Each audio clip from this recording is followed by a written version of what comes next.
Hello plant lovers, here is Rahul Rao from Horticulture Rejuvenation. Today I have come with dog flower, which belongs to genus Antirrhinum, which is also known as Snapdragon. Dog flower के काफ़ी सारे colours आते हैं. It comes in several colours और आप यहाँ देख सकते हैं कि मेरे पास येलो कलर में है और येलो और रेड शेड में है. इसके कलर पिंक में, रेड में, पिंक और वाइट शेड में, ऐसे ही काफ़ी सारे कलर्स में आते हैं ये.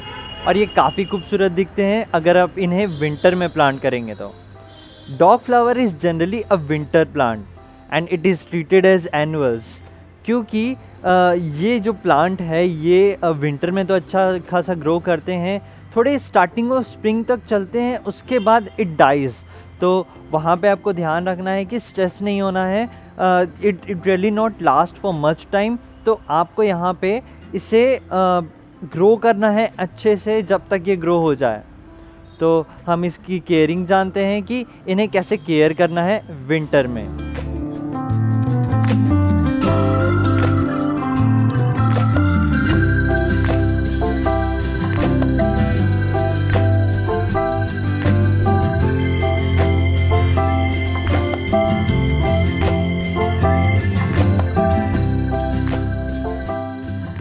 Let's start with pot size. What should be the pot size of this plant?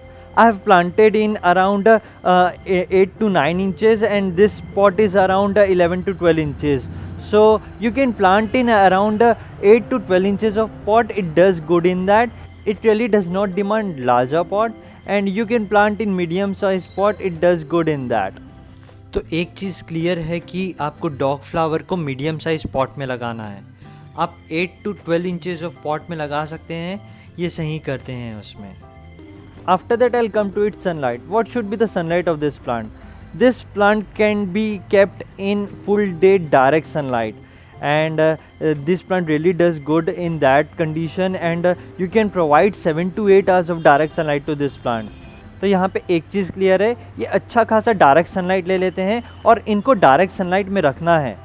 You have to keep in direct sunlight, then only it is going to flower good and grow good.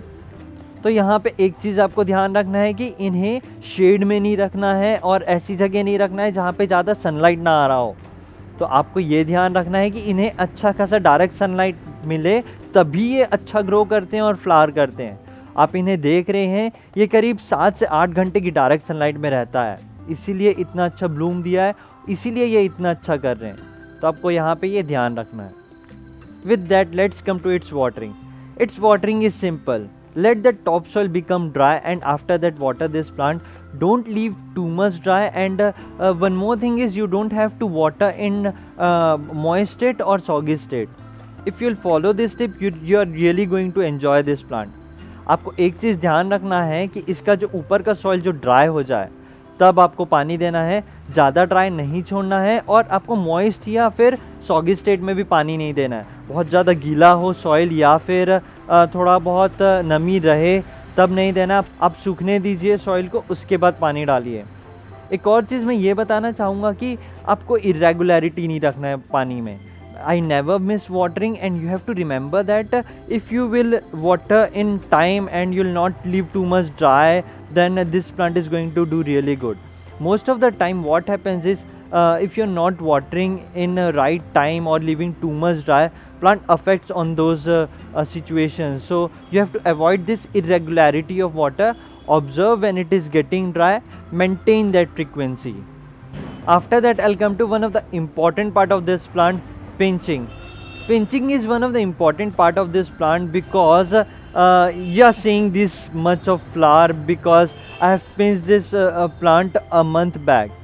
When I brought this plant was doing really good and it was flowering. This plant is around 2-3 months old and it has given really good flower and it flowers in phases. Means it has given full bloom once and after that I have pinched the stems. As you can see that one stem has given 3 to 4 flowers. If you will pinch that stem after flowering, it will give branches and that branches will result in the bushiness of the plant and it will give more flowers. So this practice is going to really help you in good flowering and I have observed that this plant gives really good flower if you do this pinching thing. तो अगर आप इसे pinch कर रहे हैं, flower अगर खिल जाते हैं, जैसे एक स्टेम में 3-4 फ्लावर खिलते हैं और आप उसे पिंच कर देते हैं, उस पार्ट को आप नीचे से निकाल देते हैं, थोड़े से नीचे से, तो क्या होता है कि ब्रांचेज़ निकलेंगे, उसके बाद उसमें फ्लावर भी ज़्यादा आएंगे क्योंकि ज़्यादा ब्रांच होंगे. तो आपको यहाँ ध्यान रखना है, अगर ये पिंचिंग वाली प्रैक्टिस करते हैं आप, तो आपको बिल्कुल बेनिफिट मिलेगा और फ्लावर्स भी आपको ज़्यादा दिखेंगे. After that I'll come to its bugs. I haven't seen much bugs in this plant. So this is one of the things that you really don't have to worry about bugs unless you are not watering right or you are not providing good sunlight. So if you'll provide right environment, आप ज़्यादा bugs नहीं देखेंगे. तो bugs की ये चीज़ आपको समझना है कि अगर आप सही सनलाइट और सही वाटर दे रहे हैं तो आपको ज़्यादा bugs नहीं दिखने वाले हैं. अगर सही एनवायरनमेंट प्रोवाइड करेंगे तो प्लांट बहुत अच्छा करते हैं. Eventually I'll come to its mistake. What could be the mistake you can do with this plant? One of the major mistakes you can do is not providing direct sunlight, because this plant can even die if you'll not provide right direct sunlight. Because in the beginning of winter I bought one plant and I have kept in shade for a day or two. I was thinking of I thought that I can shift this plant after a day or two, because most of the plants survive if you shift after a day or two in direct sunlight, if the plant is of direct sunlight. So I was thinking that it will survive, but it actually died. So I realized that it requires direct sunlight and you don't have to keep in shade. It can really affect the plant. So direct sunlight is must for this plant. Don't keep in shade or less direct sunlight, because sometimes a minimal amount of direct sunlight can also affect the plant. तो आपको यहाँ ध्यान रखना है कि क्या क्या mistakes हो सकते हैं उसमें, कि आपको इसको डायरेक्ट सनलाइट में रखना है. अगर आप डायरेक्ट सनलाइट में नहीं रखेंगे तो ये प्लांट जा भी सकते हैं. शुरू के विंटर में मैंने ये प्लांट लाया था और मैंने 1-2 दिन के लिए शेड में रखा था. मैं सोचा था उसके बाद डायरेक्ट सनलाइट में शिफ्ट कर दूंगा, पर मैंने 1-2 दिन बाद जब किया इसे तो ये अफेक्ट हो गए थे तब तक, और कहीं ना कहीं वो तो मर गए. एक वीडियो भी मैंने रिकॉर्ड किया था, एक फ़ोटो भी खींचा था, क्योंकि I thought that this is important to share, because these are the small mistakes sometimes you stuck with plant that you don't understand what happened.